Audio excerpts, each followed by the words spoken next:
All right, so we are talking today about Ebola, and we see a lot of this on the news right now. There's a lot of hype around this here, or curiosity around this. So let's get to the real root cause here on what is Ebola. So for you, Dr. Riva, can you tell us a little bit more on what is Ebola and how was it really discovered? Oh, yeah, of course. So Ebola was first really discovered in 1976 due to two simultaneous breakouts that happened. The first one happened in South Sudan, and then the second cluster was in the Democratic Republic of the Congo. And the second happened near a river called the Ebola River, and that's where the name of the disease came from. Super interesting. This is probably the first one for me that we have a virus that was actually named by a geographical location, like the Ebola River. Yeah. And in terms of like this virus Ebola, can you tell us like how this virus infect or how this virus actually work? What scientists think about this virus? Yeah, so this virus is a zoonotic infection, which means that the primary or the first animals that get infected were animals like the fruit bats and other animals like gorillas, monkeys, chimpanzees, and then things like the antelopes in that region. There was something that called a spillover event, which caused the virus to jump from the animals who they primarily, infected to humans. And that is how Ebola has kind of developed into the disease that we know it today. Oh, okay. Interesting. So I have two questions here. One, the question here on the animals. I'm curious to get your thought here. Most animals can have these deadly virus and it actually doesn't kill the animal. They become like carriers of this virus, but it's only like really fatal to human, or some case it like harms human. Is there a sort of like, does all the fruit bats die when they get this disease, and the antelopes die when they get the disease, or they have a specific mutation that causes them not to die? And second question to that is, how is this virus different from our COVID virus that we all are expert at this point around? Yeah, so first, like to the animal question, yes, that is correct. So zoonotic infections just means that the primary hosts are usually just carriers of the disease. They don't have the disease in the same way that it presents in humans. So no, the fruit bats don't all die. They are carriers. They are able to continue living as normal. However, when it was passed on to chimpanzees and gorillas, they were dying because it was highly infectious to them, and they presented some symptoms that might mimic how we present it as humans. And the antelopes also, they're called intermediate hosts, which means that it spread to them, but they can also have the infection, but they can also die, but it doesn't present the same way as it does for humans and for like the monkeys. Moving on to the question of how is this different from COVID? What specific way does disease interact with the body that differentiates it from how COVID interacts with our body? Yeah, that's a great question. So for COVID, COVID is a respiratory virus, and this means that virus is inhaled through aerosols or droplets of the particles in the air. So that presents more of like a cold, a flu right away. Whereby this virus is different because it's not a respiratory virus. It's more of a hemorrhagic fever type virus. And anything with the word like hemorrhagic just means like it causes bleeding disorders. So this virus is characterized by having internal and external bleeding because it disrupts the way that our body generally clots to prevent things like that from happening. So the main difference is, COVID is respiratory. You start having respiratory symptoms, you can have respiratory failure, respiratory distress, and the Ebola virus causes more of bleeding disorders. Interesting. So to kind of summarize this here, it sounds like COVID is more of a respiratory sort of infection that can be spread in the air through vapors. And COVID is more infectious, if that's true. Whereas Ebola, it's spread by human contact with this blood, and then when that gets into your system, your blood starts breaking down and causing these hemorrhagic leakage. Is that a fair way to assess this? So we can go through how it happens. When the virus enters into the human body, it can come through, your eyes, your mouth. We have basically any mucous membranes through cuts on your hand, things like that. When you come into contact with urine or any bodily secretion, so tears, urine, sweat, vomit, any bodily fluid from someone that is sick. Once you come into contact with that, it enters into your body. And then the next thing that happens is we have some guard cells that are usually on the surface of our skin and in the mucous membranes. They identify these viruses and they try to eliminate them. And what happens is the virus actually uses those cells, the machinery in those cells, to make copies of itself. And when it does that, it causes the cells to not be able to kill them.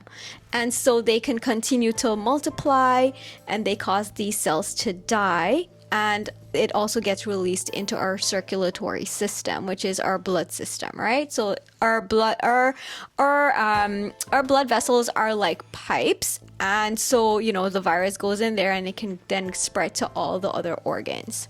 So when the virus enters the blood, and I guess it infects these other organs, what kind of happens then? Because we're pretty clear on in COVID, we have the COVID virus that enters your system. Your body goes into this hyperprotective care where you develop all this mucus in your lungs, and then because of the mucus buildup, your body struggles to eliminate the virus, so you start developing a lot of organ failures and then die. In a process of Ebola, how does someone go from infection to death when this virus is in their body? Exactly. So when it gets released into into the blood vessels and it's transported to all the different organs, the other fighter cells in your body do recognize that something is happening and they try to attack it. And during that process, or that immune response, we call it, they use up a lot of clotting factors and they produce these tiny little clots throughout different blood vessels. And those little clots that form through the different blood vessels, what they're called microthrombi, and so they can go to different organs and they can reduce the blood flow there, and then they can also cause your body to use up all your clotting factors, and there's a decrease of your platelets, which can cause the bleeding, the symptoms of bleeding. So these patients can have internal and external bleeding, meaning the external bleeding would be things like, you can see them blood in their vomit, blood in diarrhea, blood from their eyes, blood from their gums, urine can have blood as well. Those are the external signs, as well as blood underneath their skin. Those are things you can see, but it can also cause internal bleeding in in different organs in the body. Also, the other thing is when the virus does go to the different systems, that is how the different symptoms begin to present. So, for instance, it goes to the liver. The liver is actually an organ that helps our body to produce clotting factors, which is what prevents us from bleeding. So, because it does some damage in the liver as well, what happens is it reduces the clotting factors as well. It can go to the gut, so it causes the patients to have, nausea, vomiting, diarrhea, all of those things, but it can also cause inflammation and other parasites or other bacteria that live in the gut can then begin to grow extra, and those patients can get secondary infections. It also goes to the brain, so those patients can then become very confused. They can have seizures. They can have something called encephalitis. It's very similar. Depending on the different organs, that's kind of how the symptoms might present for that person. That's interesting. So, to kind of summarize this journey of this virus in the body, when it enters the body, it starts going after these major vessels and organs, reducing the clotting capability. And then we start seeing these organs kind of failing.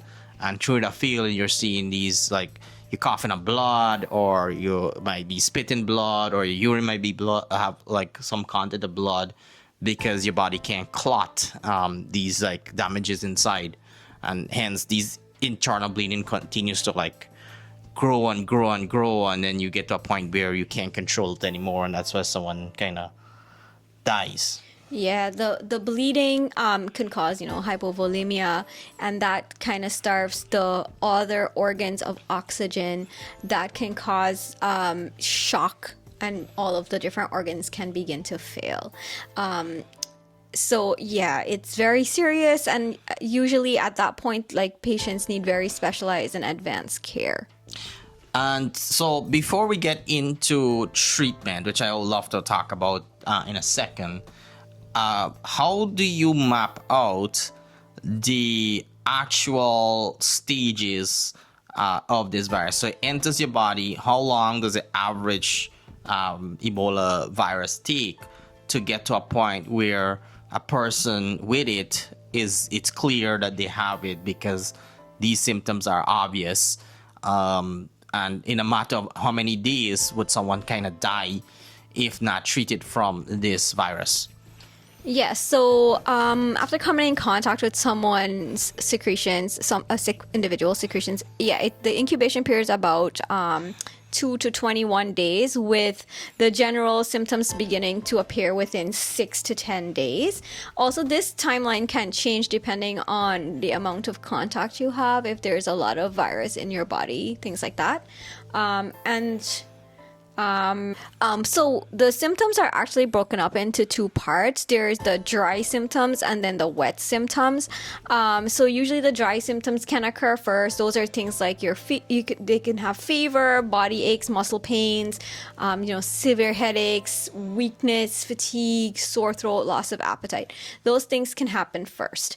And then afterwards, so within 4 to 5 days of those dry symptoms occurring, the patient can start having wet symptoms, which is, the nausea, vomiting, diarrhea, bleeding, seizures, really severe headaches, shortness of breath. Just a myriad of different symptoms can happen, depends on which organs begin to fail. Interesting.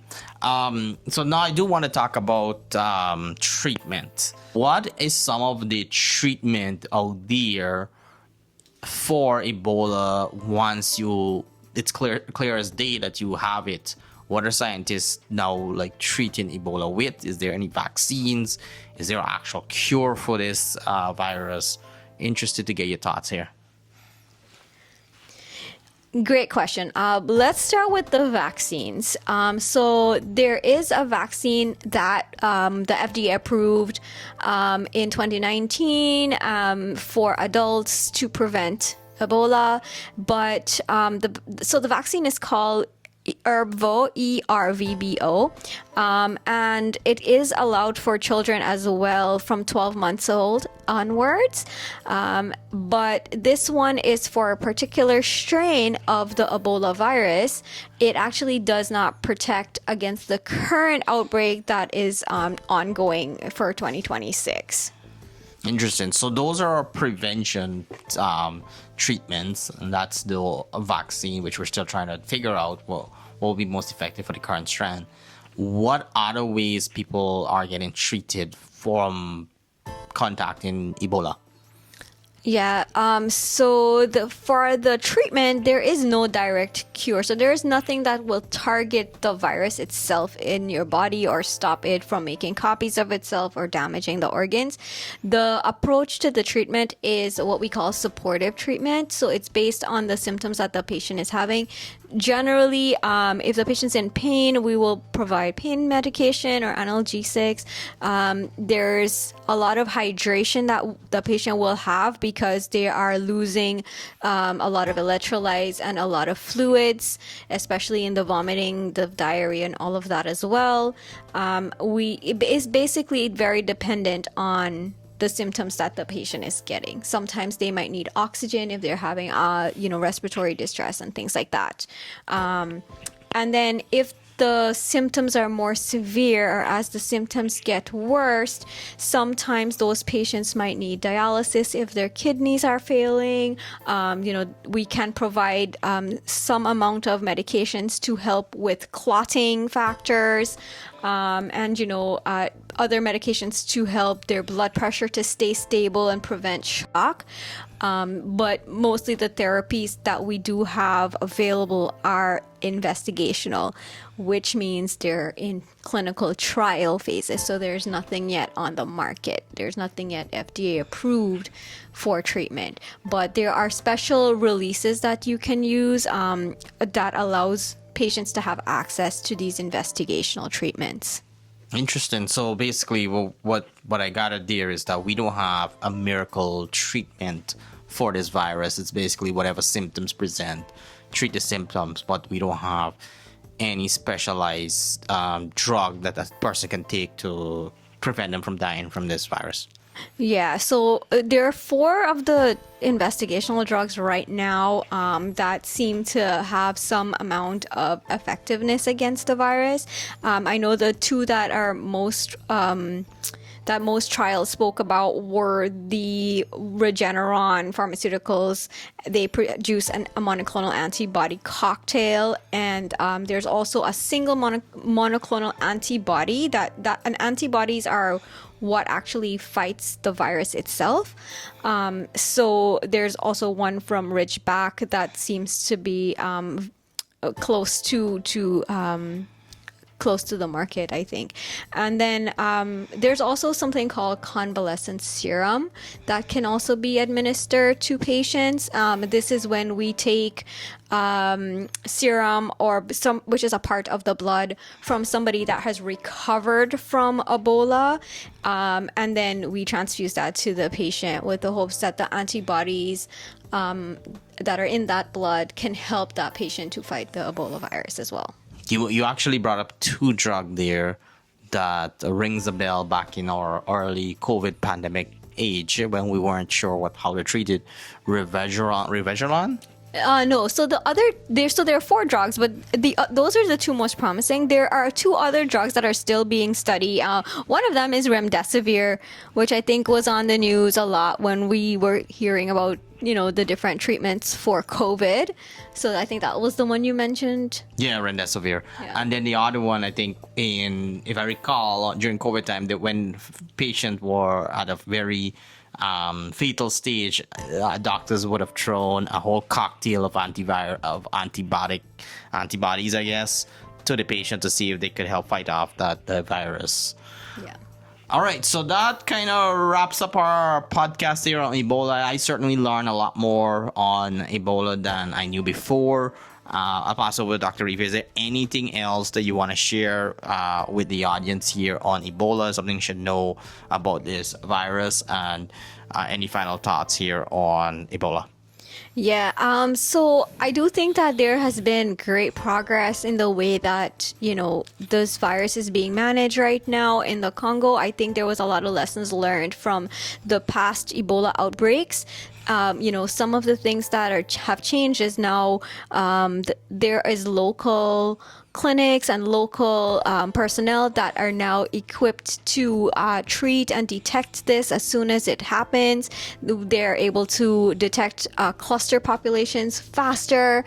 There is more technology, there as well for testing. There's been a lot of breakthrough in terms of how quickly we can test for this virus to have and also we have a lot more tests that are more reliable. With these therapies, as I mentioned, they're investigational, and so there's a special emergency use that the countries have so that they have access to these medications. So we are making a lot of progress, but still it's one of those very deadly diseases. It's very highly contagious, and there's still a lot more that we are learning on how to fight this. I guess last question here, truly last question. How likely are we to see Ebola develop into a global pandemic? Are we far away or closer away? What is your pulse on this? I think right now the cluster is being managed, in Africa, and a lot of countries have put in place travel advisories, travel warnings, and things like that. As people become more aware of the virus, people are able to let their healthcare providers know much more early that, hey, this is what's happening. They go to clinics a little bit earlier. They have more confidence in the healthcare providers as well. So right now, it's still a concern, but we are in phases of preparing to prevent the spread to other countries. So you're less worried that this will be a global pandemic? I think it's just too soon to say that right now. Interesting.